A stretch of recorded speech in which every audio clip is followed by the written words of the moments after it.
Bonjour à toute la communauté libre et riche et bienvenue pour un nouveau thème qui fait partie d'une série de 5 vidéos évoquant les réussites financières et professionnelles les plus spectaculaires et fulgurantes sur les 5 continents à travers le monde. Le premier abordé a été le continent américain avec Jeff Bezos, puis celui de l'Asie avec Jack Ma et le continent africain avec le Nigérien Aliko Dangote. Aujourd'hui, nous allons nous rendre sur le continent européen avec le français Bernard Arnault, PDG du groupe LVMH, numéro 1 mondial du luxe. Avec des actifs évalués à près de 97 milliards d'euros en 2019, Bernard Arnault est la première fortune de France et d'Europe et considéré jusqu'à présent comme étant la troisième fortune mondiale avec un patrimoine de presque 110 milliards de dollars. Toutefois, en l'espace de quelques heures, le 16 décembre 2019, le grand patron français a été à la tête du classement passant devant Jeff Bezos et Bill Gates, dû notamment à l'acquisition du joaillier Tiffany par LVMH. Mais le trio de tête ne cessant de se disputer la première place depuis maintenant plusieurs mois, Bernard Arnault s'installe finalement comme le troisième homme le plus riche de la planète. Nous terminerons donc ce tour d'horizon par l'Océanie, vidéo qui te réserve une belle surprise. Certain que celle présentée aujourd'hui va te captiver, nous te proposons de donner un like et de la partager si toi aussi tu es admiratif de la réussite de cet homme hors du commun. Donc c'est parti.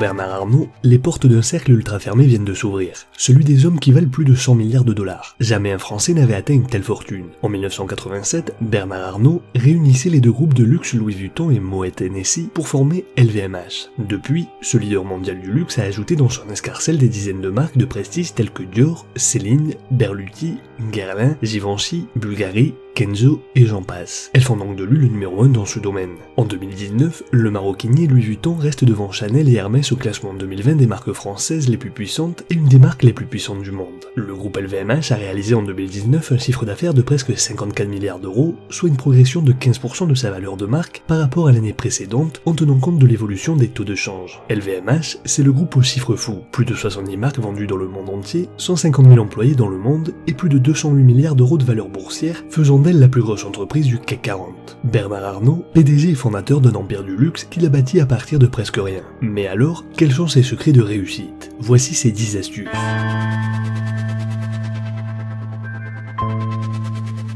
Bernard Arnault est issu d'une famille de militaires protestants du nord de la France. Dans les années 20, son père intègre une entreprise de BTP à Roubaix du nom de Ferré-Savinel et il se fait apprécier et épouse la fille du fondateur. Bernard Arnault naît donc en 1949. Il est élevé par ses grands-parents maternels de l'âge de 10 ans jusqu'à son entrée à Polytechnique. D'ailleurs, il doit son côté gripsou à sa grand-mère qui lui a appris à être économe. Après des études brillantes, le jeune polytechnicien rejoint son père devenu patron de Ferré-Savinel et engage une profonde restructuration de l'entreprise. La famille Arnault fait alors le choix de cesser ses activités de travaux publics pour se concentrer sur la promotion immobilière. Alors oui, certes Bernard Arnault prend la direction de l'entreprise en 1978, mais à 29 ans, il a d'autres ambitions et d'autres projets. Au début des années 80, il exporte Ferinel aux États-Unis mais déterminé, il est convaincu que l'avenir porteur et prometteur se trouve dans le domaine du luxe. Visionnaire, il prend alors un virage à 180 degrés et investit ses économies pour rester la financière Agache, propriétaire de Christian Dior et du Bon Marché. En 1989, il sauve le groupe LVMH sous le coup d'une OPA et en devient l'actionnaire majoritaire.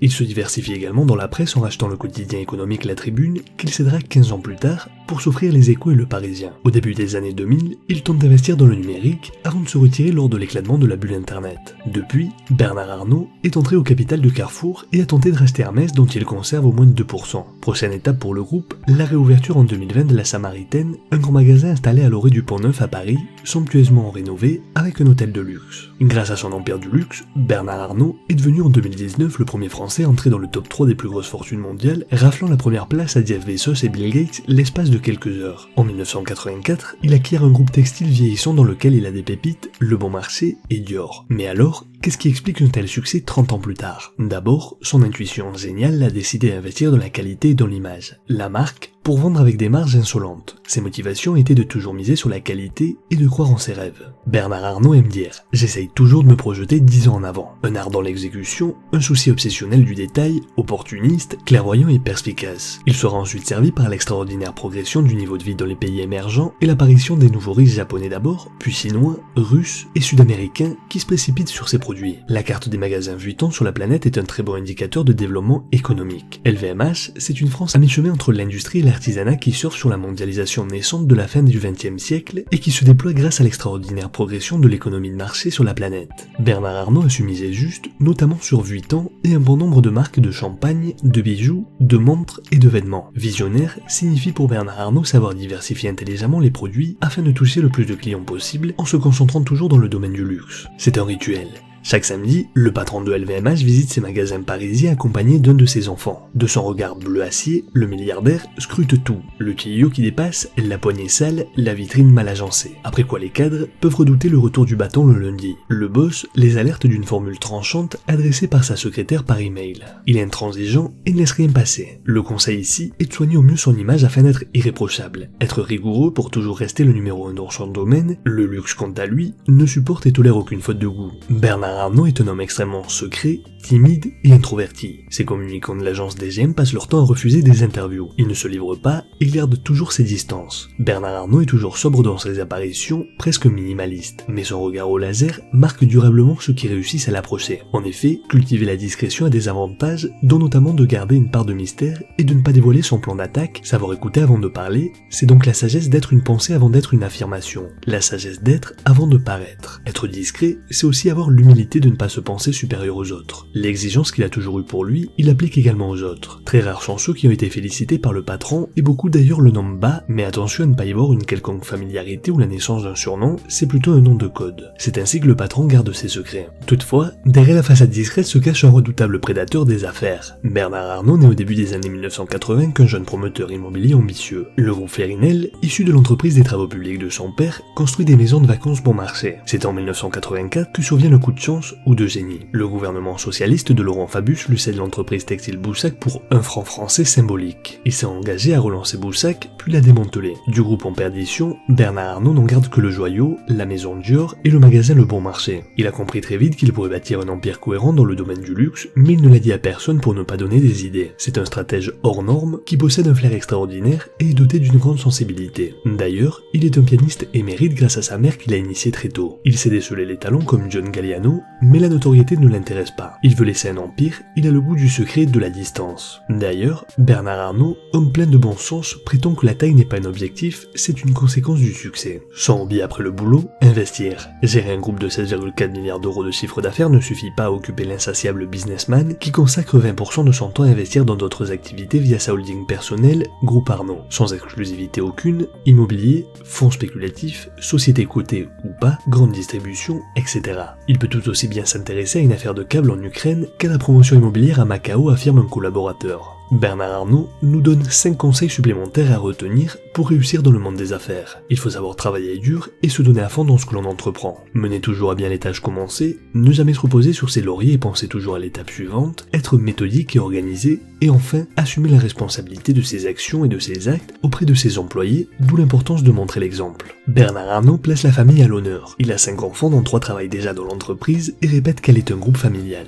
Bernard Arnault aime clamer que LVMH est effectivement un groupe familial puisque je le contrôle et dans lequel travaillent plusieurs membres de ma famille, mais il est géré de manière professionnelle. Les responsabilités se gagnent par les compétences et par aucun autre critère. Ce père de famille a toujours essayé de comprendre cette jeune génération de créateurs, d'inventeurs, d'innovateurs. Mais pour le président du groupe, être le fils ou la fille de Bernard Arnault ne suffit pas. Tous méritent et son plus jeune fils Frédéric semble ainsi suivre les traces de son père en intégrant l'école polytechnique. Ceci dit, la plupart des maisons composant le groupe sont d'origine familiale elles aussi. Cela peut sembler paradoxal, pourtant, une étude du Crédit Suisse confirme que sur le long terme, les entreprises familiales, c'est-à-dire celles dont 20% au moins du capital est directement contrôlé par le fondateur ou ses descendants, obtiennent de meilleurs résultats que celles dont le capital n'est pas aux mains d'une famille. Le constat est le même en Europe, comme en Asie, en Amérique du Nord comme du Sud. Les entreprises familiales cotées en bourse affichent de meilleurs résultats étant donné que celles-ci se soucient plus du long terme, ce qui se révélerait payant par rapport au court-termisme, si souvent décrié des investisseurs purement financiers. Dans le cas de LVMH, le groupe familial Arnault possède 47,20% du capital.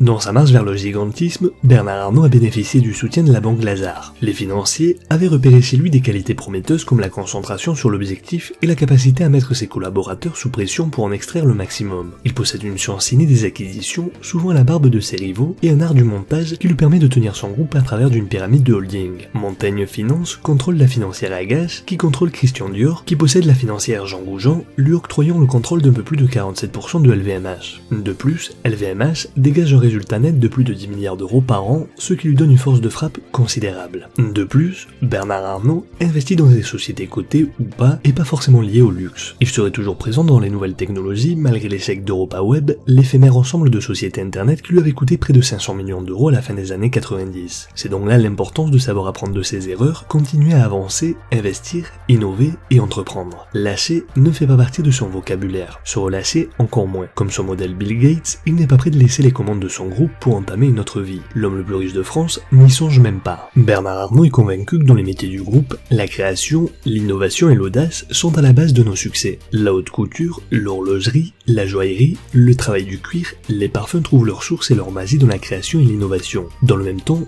ils ont besoin de managers qui ont l'esprit d'entreprise, le bon sens de la gestion et qui sont capables de comprendre l'esprit de créateur et d'avoir le sens de l'innovation. C'est justement cet équilibre qui est la clé du succès du groupe LVMH. Bernard Arnault a l'intelligence de mettre sur le devant de la scène les qualités françaises de l'industrie de la mode, réputée mondialement pour en faire un business. Rien ne le destinait pourtant à un tel succès quand en 1984, Bernard Arnault rachète l'entreprise qui possède Dior pour une bouchée de pain. Une fortune portée par l'envolée de l'action LVMH en bourse cette année. C'est un monde qui attire les investisseurs, pense-t-il à juste titre. Aujourd'hui, il y a 30 millions chaque année de Chinois qui accèdent à des moyens leur permettant d'acheter du luxe. Depuis janvier, le patrimoine de Bernard Arnault a augmenté de 30 milliards de dollars et la fortune du PDG de LVMH a bondi de 56% en 2019 grâce à un cours en forte hausse de plus de 25%, mais aussi à l'absorption du holding Christian Dior qui lui a permis d'augmenter son contrôle sur son groupe. Par ailleurs, il détient aussi une partie de Hermès, Carrefour, le groupe de presse Les Échos et Le Parisien. À fin décembre 2019, le groupe familial Arnault possédait 47,20% du capital de LVMH et plus de 63% des droits de vote. À cette date, les investisseurs institutionnels étrangers détenaient 35,80% du capital du groupe de luxe et les institutionnels français 11,60% et enfin les personnes physiques possédaient 5%. Un seul moyen pour rester le premier, trouver les meilleurs créateurs, designers, stylistes, créer des amitiés avec les hommes politiques, les artistes, etc.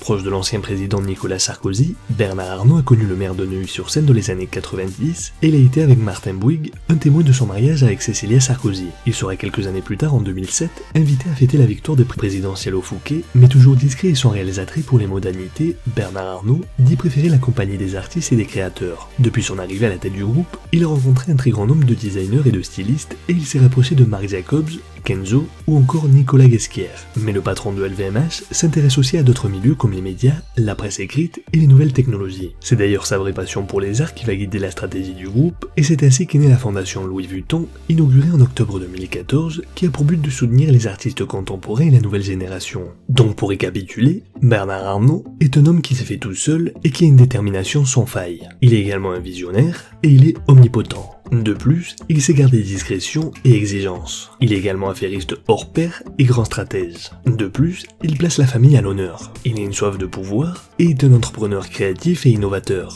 De plus, il sait gérer une entreprise et n'hésite pas à racheter d'autres entreprises, ce qui a provoqué notamment l'envolée en bourse des titres de LVMH. Enfin, et certainement un des conseils les plus importants, est qu'il sait s'entourer des meilleurs. Voilà, c'est tout pour aujourd'hui, j'espère que cette vidéo t'a plu. Fais-nous savoir dans les commentaires si cette personnalité est susceptible d'influencer tes ambitions d'évolution ou si tu souhaites rajouter une réflexion. Comme tu le sais, nous lisons tous les commentaires et nous nous ferons un plaisir d'y répondre. Nous te donnons rendez-vous prochainement pour illustrer les atouts d'une personnalité du dernier continent qui nous reste à te présenter, à savoir l'Océanie. N'hésite pas à donner un like et t'abonner à la chaîne si tu es nouveau, et surtout, très important, active la cloche pour être le premier informé lorsqu'une nouvelle vidéo est publiée. Et rappelle-toi que l'on reste en contact sur Facebook et Instagram, je te dis donc à la semaine prochaine pour une nouvelle vidéo, et rappelle-toi que la différence entre ce que tu es et ce que tu veux être réside dans ce que tu fais. Deviens libre et riche.